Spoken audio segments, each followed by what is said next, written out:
It was almost identical from 3. Jim, take a look. 1 of 15 for North Carolina from 3. I'm going to write the name Williams down. Do you remember a Williams in 1993 for North Carolina? Donald Williams.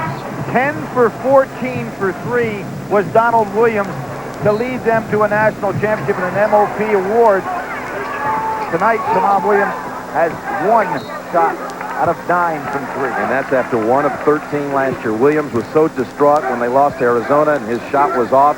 When they got back to North Carolina the next day on that Sunday, he went straight to the Dome that Sunday night, nearing midnight, and shot for 90 minutes alone in the Dean Dome. And they said it's been his mission all season to get back to its own that performance a year ago, but it's similar numbers for Shammond. I'll tell you what, I think another adjustment North Carolina could make right now, and Jamison having all kinds of problems, but another adjustment they can make defensively on Miller. I think Miller is going to be a big factor the rest of the game for Utah. Carter, by far, North Carolina's best defender. Williams pushed outside by Hansen. Looked like they would have counted the basket. They say in the act of shooting. Here we see Miller, who seems to be everywhere in the games we've watched in this NCAA tournament. He goes inside, rebounds, gets his hands on a lot of balls. He has 14 rebounds, Miller, which ties his career high, which he set in that triple-double performance against Arizona. Now, if there's ever a way to get your shooter back in rhythm is to take a 90% free throw shooter and get him on the line to get the stroke going.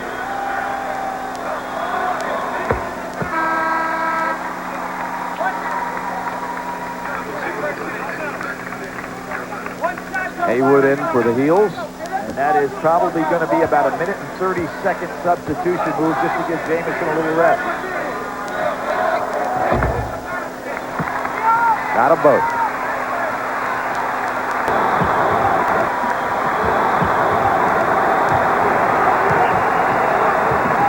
Here's that matchup I was talking about. Miller goes over the top of Shammond Williams, but he wouldn't be able to do that with Carter. Goliak, Haywood reaching in. Goliak was going to take, there's a switch right here. Jensen was the open man. Miller says, I'll take it. Go ahead. Cota pulls it down. Not a good possession for Utah. The 2 free throws by Shammond on the last trip were the first 2 made by Carolina in the game. And Shammond Williams gets fouled again. The one thing you don't want to do, and they're not ready for that yet, is to get him on the foul line. Miller with his first. Imagine that Carolina took almost 34 minutes in the game before it made a free throw. How about this? Miller's first foul of the game.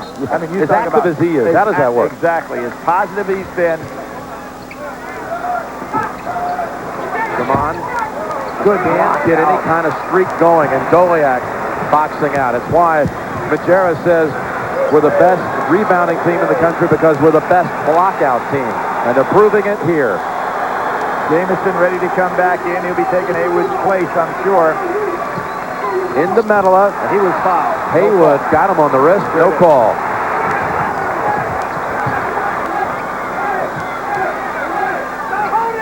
As you see, Goliak's not going to guard Haywood until he goes out to set the screen. Then they get the hedge move.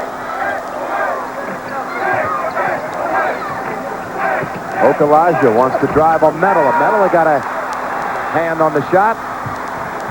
Jensen, Hansen have just been tougher than the North Carolina players in this game inside. Wise move by Miller. Well, you're North Carolina, you look up, there's only 5 minutes to play. And a timeout of 20 called by Rick Majerus. I'm sure he wants to make sure that each possession the rest of the way now gets up a good shot.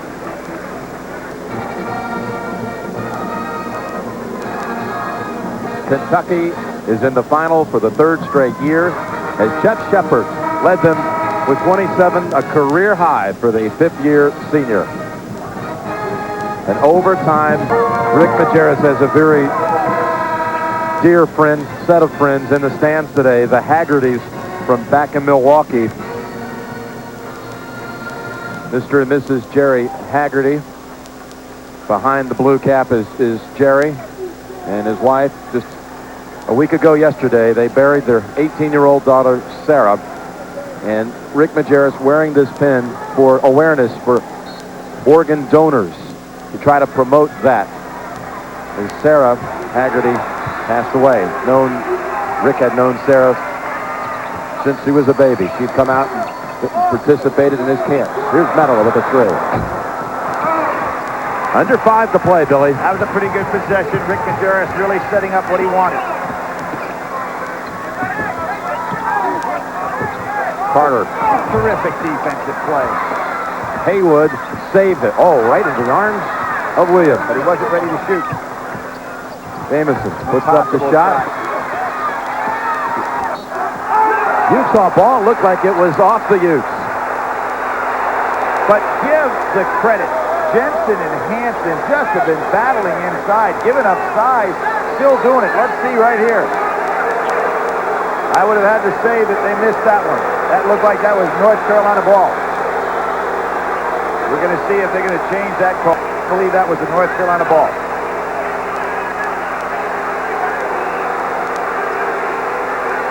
You see it touch. There it's touched by Utah. Again by Utah. No question, North Carolina ball. Great piece of officiating. Ball is overturned, so the Tar Heels, who have trailed by as many as 15 in the second half, are down 9. It's as close as they've been in the second stanza.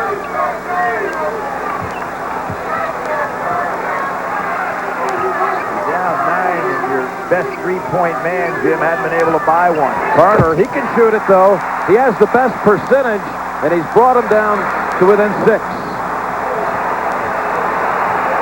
And now we're seeing the high screens by Doliak. Miller starting to control the game a lot more. Metal had an open 3, never looked. No, he didn't look. 4 minutes to play. Miller drives, whistle on Carolina. Good give and go that time. That's what makes Miller so tough. He can do it with the ball in his hands. He can do it without the ball, and he's so strong going inside. Checking out the CBS Sports Line stat of the game, three-point shooting. That was just the second three-pointer for North Carolina in the game. Young man had 70 steals, a new school record. The fact that he had the potential to be this kind of player. 157 assists last year. In the NCAA tournament, he had a 14-5 and 7 assists against Iowa State. Maybe getting a little tired here, huh? They come up short. That's always your first suspicion. Yep. Haywood out. Okalaja back in. So Haywood gave them that, in effect, 6-man rotation. And Miller now is 0 for 4 from the line. And normally a very good free throw shooter. Got one at last. The under 4 timeout. 57-50. Utes trying to hold on. Billy Packer under 4 to play. Few fouls committed in this second half, Billy. Well, Jim, if you're North Carolina being the team behind, you want to get in a situation where if you foul, you can afford to put them on the line. They're in a situation right now where they've got to commit a couple of fouls to even get to that point. It's too early to be fouling to get possession. And let's look at the tie goes to the triangle and 2. It's back again. Triangle and 2. Try to keep Williams from getting on a roll. Set 66, Rick calls it. How about that? Triangle and 2. And before the Arizona regional final game, they'd only practice it for the season about an hour. Now the key are who the 2 guys they're guarding. They've got Williams in a man-to-man, and they've got Carter man-to-man. Oh, Elijah with a three-pointer, and it's down to 4. Hold on, they might be checking to see. Whether that's a 3 or a 2. Well, the referees are not in a position to go ahead and check whether it's a 3 or a 2. They don't have the right to do that over there at the official scorer's table. You'll see Okalaja stepping out. No question he's behind the line. Clearly a 3, so that's not the reason. It may have to do, Jim, with how much time went off the clock. Well, they came out of the break with 3:58 on the clock, and that possession did not take 36 seconds. So they may be, that's what it's about. That's what it is. See, time on that clock is something that they had a chance to review and have the right to review. Cannot review whether the foot is on the line. Absolutely not. So they add 4 seconds, 3:26 remaining. More importantly, Tar Heels have come back 15 down in the second half. Now only a 4-point deficit and a near steal. Good hands by Goliath. Now, what does Rick Majerus want to do? Is he going to take advantage in a situation like that where they had the numbers to go for the score? Or is he going to try to use clock and use Doliak? There's Doliak. Doliak jumper goes awry. They've gone now over 5 minutes without a field goal.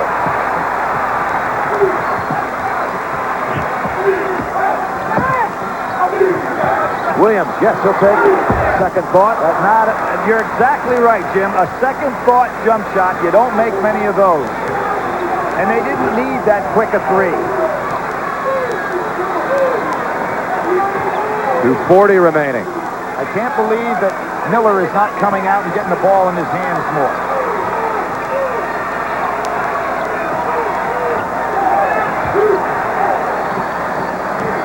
Doliak, tough pass. Okalaja forced the steal.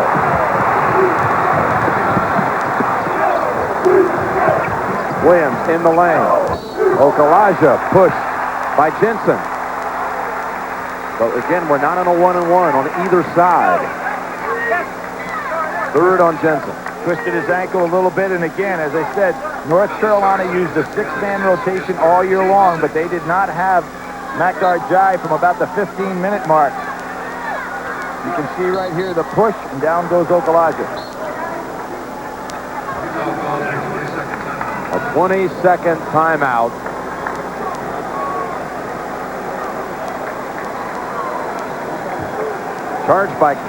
Charged to Carolina. Here's the triangle 2, Billy. Well, Jim, we saw what happened on this particular play. The triangle in 2 is designed to do this, and then 2 men are going to go ahead and play man-to-man. Now, you can pick out who you want.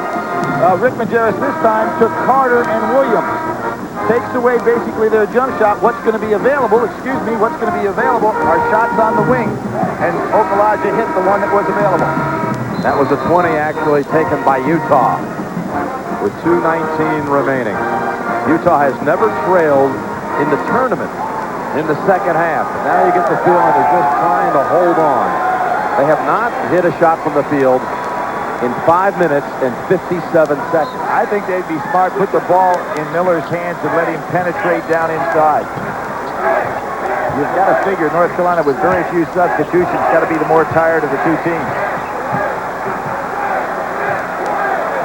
Taking a lot of time here to get into their set. Cota hits the jumper. 2-point game, 2 minutes to play. Timeout. North Carolina got a 20 before the inbound. Now, did any time go off that clock? I think 3 seconds did. I did too. I think that he should go back and look again because the ball was never inbounded.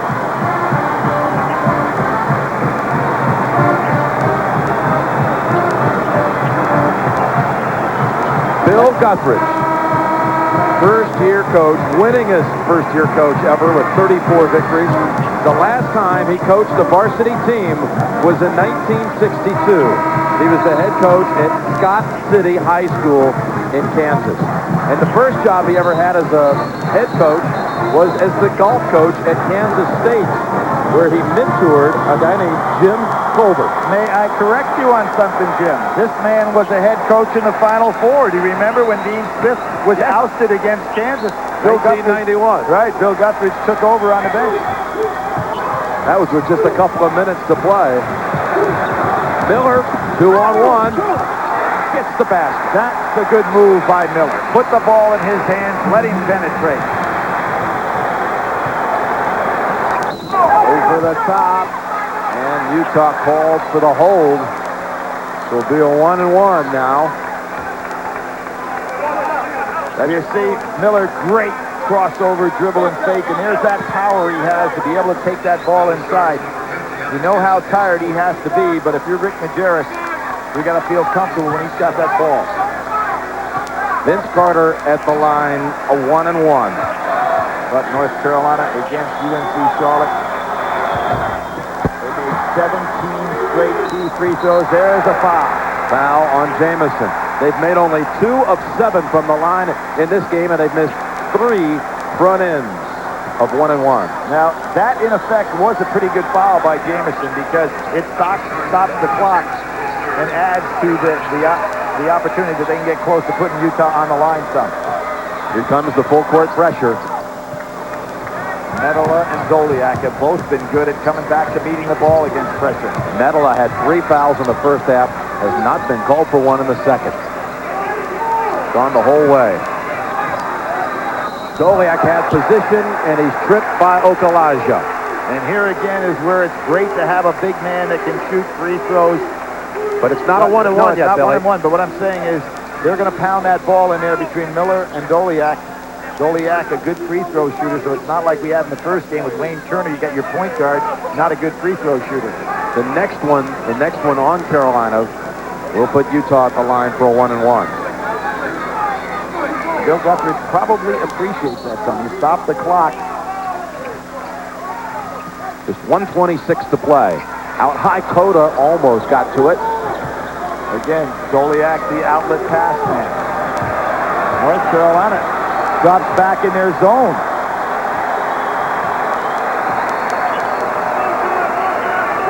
Boy, this interesting to let this much time go off the clock. They were back in the zone. Now they pick up man-to-man. Medela driving, slicing, and Utah ball off Jamison. The power inside by Utah players just knocked that ball loose. And he's got great hands.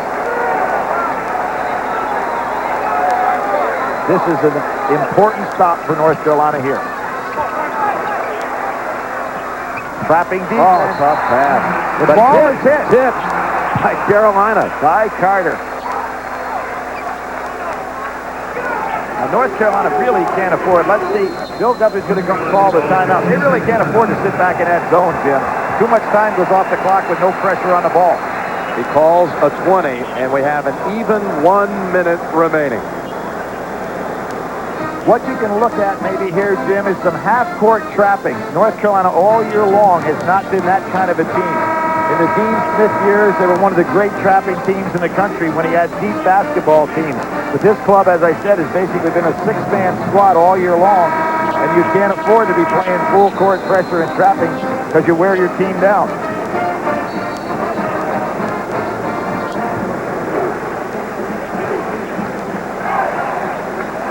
There's Phil Ford, who played in that game that Rick Majerus was the assistant coach in '77 in Atlanta, where Al McGuire's team came away victorious. It was a Carolina team, as I remember, depleted by injury.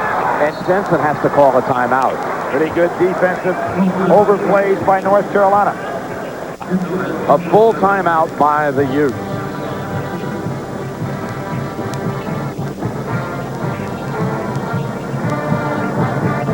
Belongs to Carolina. Think about how critical it was in the first game when Stanford forced a tie-up with 6 seconds to go in overtime, down 1. Had it gone their way, the arrow, they would have had possession with a shot for victory. Jim, you can throw backwards right here, which is what Utah may do. No, they go ahead and attack with Miller. Miller takes it back outside. North Carolina now going into a trapping mode. And a foul on Carter. It's a 1-and-1 for Drew Hansen, a 3.99 student. In his entire career at Utah, he's had all A's but 1 A-. And Jim, that doesn't help you when you're a 61% free throw shooter. You wish you had those same kind of numbers or percentages at the line. But Hansen to shoot 1-and-1.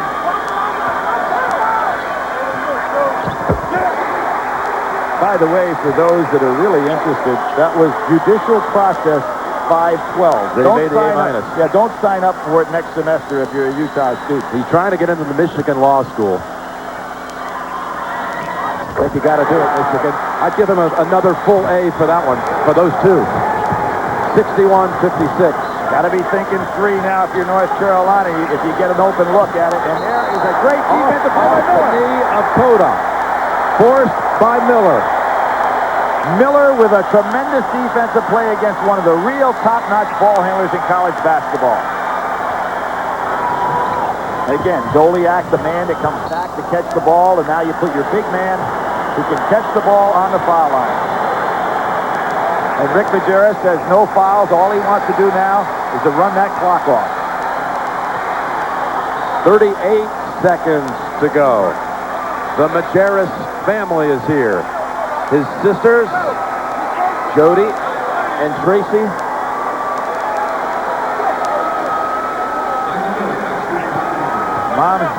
Mother Alice was here in from Milwaukee, and she can't take it. She's not in the area.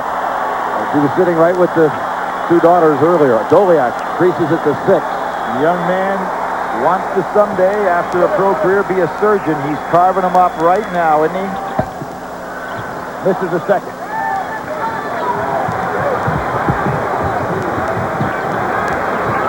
Williams will take the 2, and a timeout. Carolina, it leaves them with 1. Each team with 1 full timeout. A half minute to go in the second semifinal. Utes leading over Carolina by 5. Here's the man that set a new record for North Carolina with assists here. Look at that defensive hand right down on the ball, and that may be the play that eliminated North Carolina's chances to come back in this one. That's why Andre Miller was the WAC Defender of the Year. Utah ball, 5-point lead, 30 seconds to play, each team with 1 timeout. And that'll send Medela to the line for a 1-and-1. And what Bill Guthridge is going to do now, Jim, is try to extend this game a la Mike Montgomery in the Rhode Island game. You try to take the last 30 minutes and make them seem like 3 minutes, for the last 30 seconds. Hanno Medela from Helsinki, a sophomore, who actually was a high school exchange student for 1 year. He exchanged with a high school in San Antonio, went to Churchill High School in San Antonio, and was ineligible to play basketball. So he came here, spent a year, didn't play any basketball, so he comes back as a youth to play here for the first time. Making up for it now, Rick Majerus tells his backcourt players no foul. All game. 7-point Utah lead. Carter, 3, air. Kentucky in 1948 won a national championship 50 years ago. The Fabulous 5. In 1944, Utah did. It looks like they're going to match up. The teams of the 40s come together in the 90s. But these two programs, Utah and Kentucky, in the 90s, as Miller has the 2-on-1, Jamison lands on him, will meet. This is such a quirk in the NCAA tournament bracket. They will meet for the 4th time in the 90s in the tournament. And Kentucky has won all 3. Matter of fact, Rick Majerus said, we've had a great NCAA tournament, except running into Kentucky. Put me in another bracket and I can get to a Final Four. This year he gets in a different bracket, and he's here. Not only has Kentucky knocked Utah out 3 of the last 5 years, they beat them 83-62 in 93, 101-70 2 years ago, and last year 72-59. Andre Miller's This is about the only mother watching. Right, about the only negative thing for Utah or Andre tonight has been his free throw shooting. You know, they were in that game with 4 minutes to go with Kentucky, and then Miller suffered a hand injury, and that really dashed the Utes' hopes. Last year was the first time they were competitive with Kentucky in this tournament series. Wow. Carter gets the putback, 12 seconds to play, timeout Carolina. And Jim, let's not let history lead to the future, because North Carolina had a 7-1 margin on Utah coming into this game. We'll be right back. Here in attendance tonight who's been to more Final Fours than anyone in history. Missed 1 in his lifetime. And that was last year. Coach Jack Gardner, he made the first 58 Final Fours, missed the 59th. He was the man who took Utah in 66 to the Final Four, had also taken Kansas State a couple of times. Right, 66, lost to Duke in the consolation game, but did have one thing. Jerry Chambers of Utah was the most outstanding player of that Final Four, won by Texas Western over Kentucky. Anything Carolina can do here. You often talk about that comeback with 18 seconds to play against Duke years ago. Walter Davis hit the midcourt shot. What now? I was at that game, Jim, but I didn't believe it then, and I don't believe now that North Carolina has any chance whatsoever to win this ball game. You have to have 2 threes, some steals. You know that North Carolina is going to try to foul immediately. They do. Medela. Medela should have just tapped that ball and not got fouled. We saw Rick Majerus orchestrate how he handles the press when he was preparing to play against UNLV when we had them earlier this year. They love to attack the press by going over the top. The reason they're able to do that is their 2 big men can come back and catch the ball and make a pass, unlike most guys in college basketball. Medela and Doliak really good at it. I don't think I've ever seen Rick Majerus so calm throughout the course of the game. Of course, when you got the lead, Dad, I guess it ended. Hey, when you jump out, as Utah did, to a first-half lead at one time, well, it was 17-4 with the first break. Let's put it that way. Medela. This is 2. This is 2. How about 2 threes? You've got to go for 3s. Okalaja takes it. Short. And off Utah. But only 2.7 seconds to go. We'll have a Cinderella on Monday night. And Jim, where are all the number 1 seeds? They'll all be at home. Okalaja misfires at the end, and you better believe it, Utah is in the national championship game.